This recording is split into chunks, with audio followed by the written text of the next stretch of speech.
माता बाळावरती ऋण करत असते. आपण मातेचे ऋण कालच बघितले ना, शेवटच्या अध्यायात सर्व तुम्हाला मातृऋण सांगितलं मी. तसं जो बाळ आपल्या घरामध्ये जन्म घेतोय तो सुद्धा माता पितांवरती खूप ऋण करतोय, म्हणजे उपकार करतोय. तोपर्यंत घरात बाळ जन्माला येऊन घराला घर पण मिळत नाही, तो सुद्धा. तर श्रोते हो, जो पुत्र, जी कन्या घरात जन्माला येते ती सुद्धा आपल्या फुलाला तारून येणारी असते. पुत्राच्या जीवावरती पिता हा जग जिंकत असतो. श्रीमान नारायण गरुडाला सांगतात, गरुडजी विचारतायत, प्रभू मी असं ऐकलंय की पुत्र विहीन पण धार्मिक माणसं दुर्गतीला प्राप्त होत नाही. तेव्हा श्रीमान नारायणने सांगितलं, गरुडा निश्चित तुझे ऐकलंय ते योग्य ऐकलंय. मनुष्य पुत्र विहीन जरी असेल तरी तो जर धार्मिक असेल, तो धर्माचं आचरण करत असेल, तो भगवंताची भक्ती करत असेल, तो भगवंताशी सन्मुख असेल तर पुत्र विहीन व्यक्ती सुद्धा दुर्गतीला प्राप्त होत नाही. पुत्र आवश्यक कोणासाठी? आपल्यासारख्या प्रापंचिकांसाठी, जे विरक्त आहेत, वैष्णव आहेत, भगवंताशी जोडले गेलेले आहेत, संत आहेत, महात्मा आहेत, तपस्वी आहेत, अशा लोकांना लग्न करण्याची सुद्धा आवश्यकता नाही. ते प्रापंचिकांसाठी सांगितलंय की पुत्र आवश्यक आहे. जे धार्मिक आहेत अशा लोकांना पुत्र विहीन जरी असले तरी ते दुर्गतीला प्राप्त होत नाही. पण प्रापंचिकांसाठी विवाह हा फार महत्वाचा आहे, त्यांनी तो करायला पाहिजे. विवाह 16 संस्कारांमधला एक विशिष्ट फार महत्वपूर्ण संस्कार आहे. त्यावर तुम्ही जरा वेळाने बोलणार आहे, त्याच्या अगोदर काही बाकी गोष्टी सांगायच्या ते सांगतो आणि पुढे तरतो. गरुडा, पुत्राच्या जीवावरती पिता हा जग जिंकत असतो. गरुडा, पिता आपले सगळे स्वप्न पुत्राच्या नेत्रांमध्ये बघत असतो.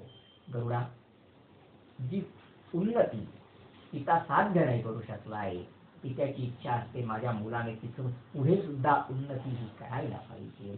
म्हणून गरुडा, पुत्राचं खूप महत्व आहे. गरुडा, पुत्राचं आहे, गरुडा पुत्राचं एवढं महत्व आहे की पुत्राच्या नुसत्या मुखदर्शनाने, पुत्राच्या, छोट्या बाळाच्या त्या पुत्राच्या मुखदर्शनाने मनुष्य, देव, ऋषी आणि पितर या 3 ऋणांवरून मुक्त होऊन जातो. गरुडा, जेव्हा आजी आजोबा नातवाचं मुख पाहतात, नातवाला आपल्या मांडीवरती खेळवतात, तेव्हा स्वर्गातले देवता सुद्धा प्रसन्न होऊन जातात.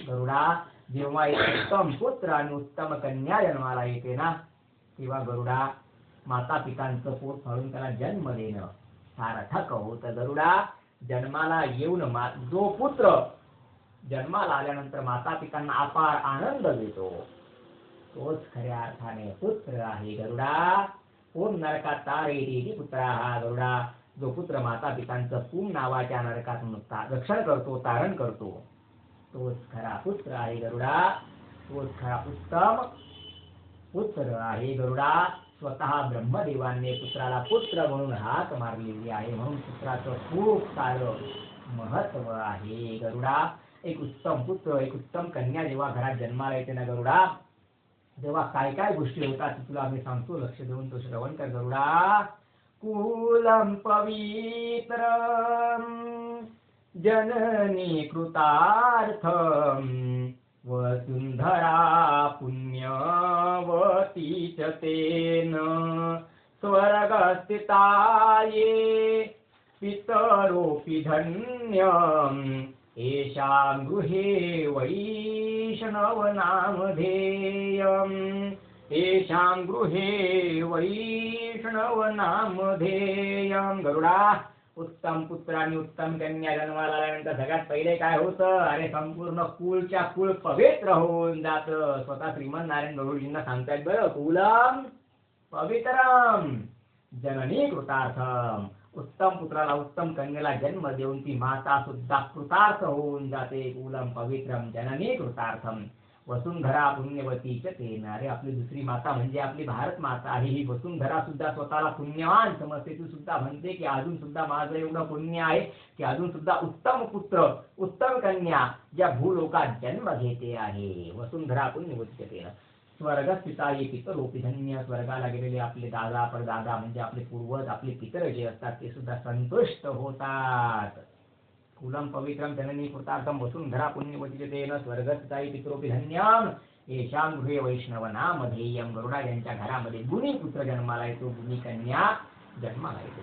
गरुडजी म्हणताय, प्रभू पुत्राचं एवढं सारं महत्व तुम्ही सांगितलं, खूप महत्व पुत्राचं सांगितलं, मग कन्या महत्वाची नाही का? तेव्हा श्रीमन नारायण सांगतात गरुडा, पुत्र कुलदीपक आहे, तर कन्या सुद्धा महालक्ष्मी स्वरूप आहे. अरे गरुडा, तुला काय कन्येचं महत्व सांगू? कन्येचं महत्व सांगायला चतुर्मुख असलेले ब्रह्मा सुद्धा थकून जातील एवढं तिचं महत्व आहे. तरी पण तुला मी थोड्या शब्दांमध्ये सांगतो.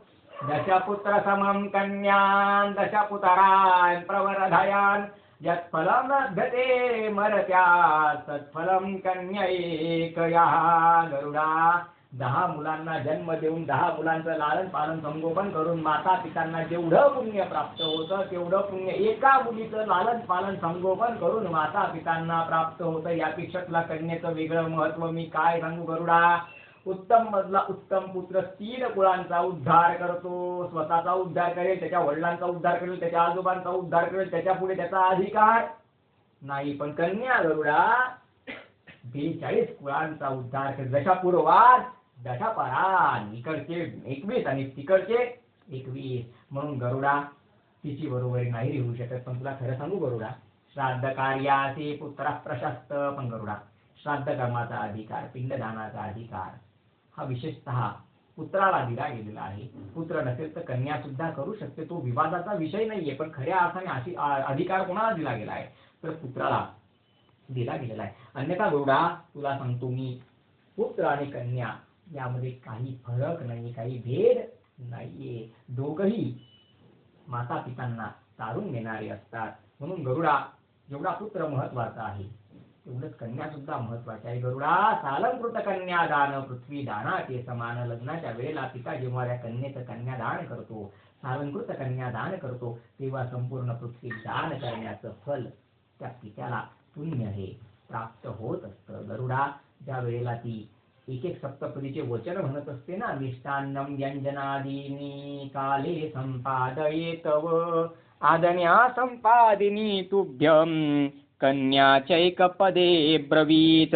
अशा प्रकारे एक वचन घेत असते ना, तसं ती तिच्या गोत्रामधले, तिकडच्या गोत्रातले, नंतर तिकडच्या गोत्रातले 42 कुळांचा ती उद्धार करणारी ठरत असते. म्हणून गरुडा, पुत्राचं खूप महत्व आहे.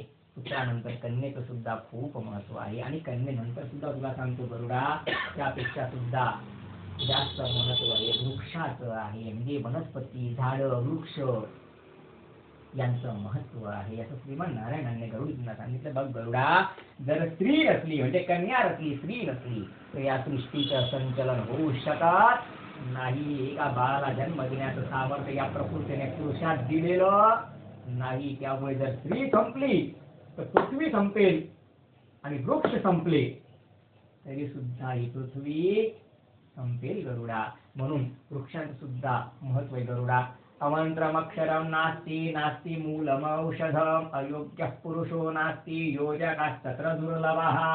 हे सांगितलंय श्रीमंतनारायण गरुडा. असं कुठलं अक्षर नाही की त्याच्यावरनं वेदांमध्ये मंत्र नाही. प्रत्येक अक्षरावरनं वेदांमध्ये मंत्र आहे. असं कुठलं झाड नाहीये, अशी कुठली वनस्पती नाहीये की जिच्यामध्ये औषधीयुक्त गुणधर्म नाहीये. औषधीयुक्त गुणधर्म नाही. प्रत्येक वनस्पतीमध्ये कोणता ना कोणता औषधीयुक्त गुणधर्म आहे. अयोग्य पुरुषो नास्ति, या जगामध्ये अयोग्य असा पुरुष नाहीये गरुडा. प्रत्येक जण कुठल्या ना कुठल्या गोष्टीमध्ये एक्सपर्ट आहे. अयोग्य असा कुठला पुरुष नाही. योजकास्तत्र दुर्लभ. आणि आजच्या काळामध्ये समजदार व्यक्ती, समजूतदार व्यक्ती किंवा या सगळ्यांना धरून करून चालणारा व्यक्ती मात्र योजकास्तत्र दुर्लभ आहे. म्हणजे तो दुर्लभ आहे. म्हणून गरुडा, पुत्राचं महत्व आहे, कन्येचं महत्व आहे, आणि वृक्षांचं सुद्धा महत्व आहे. पश्चात गरुडा, तुला मी पुत्राचं महत्व समजावून सांगण्यासाठी, बरं का, अजून पुत्राचं महत्व चालू आहे. पूर्ण अध्याय पुत्राच्या महत्वावरती आहे. गरुडा, पुत्राचं महत्व समजावून सांगण्यासाठी प्राचीन काळातली, म्हणजे कधीची, त्रेतायुगातली गोष्ट श्रीमन नारायण आता गरुडजींना सांगताय. गरुडा, अर्जुनाच्या वंशामध्ये जन्म झालेले राजे बगरुहन आणि वैदेश नगरातले ब्राह्मण, सुदेव नावाचे ब्राह्मण, यांची मी कथा तुला सांगतो गरुडा. ते सुदेव नावाचे ब्राह्मण माझे अत्यंत प्रिय भक्त होते. बघा, स्वतः भगवंत गरुडाला सांगताय की सुदेव नावाचे ब्राह्मण माझे अत्यंत प्रिय भक्त होते गरुडा. त्या सुदेव नावाचे ब्राह्मण जे होते यांच्या जीवनामध्ये यांचा विवाह झाला नाही, अर्थात त्यांनी विवाह केला नाही. पितरांना हव्य अर्पण केलं, पितरांना कव्य अर्पण केलं, देवतांना हव्य अर्पण केलं, गोरगरिबांना अन्नदान केलं, म्हणजे वस्त्र नसणाऱ्या लोकांना वस्त्रदान केलं, जे अर्थविहीन लोक आहेत, गरीब लोक आहेत, त्यांना धनदान केलं, अर्थदान केला. गरुडा संपूर्ण जीवन भगवंताच्या भक्तीमध्ये आणि लोकांच्या सेवेमध्ये लावून टाकलं. गरुडा कर्णानंतर दुसरा तुम्ही दान करणारा झाला असेल तर हे सुदेव नावाचे ब्राह्मण होते. गरुडा एकदा एका मुलीचे वडील त्यांच्याकडे गेले, मुलीचं लग्न आहे, भरपूरसे लोक जमलेले आहे, त्यांच्यासाठी स्वयंपाक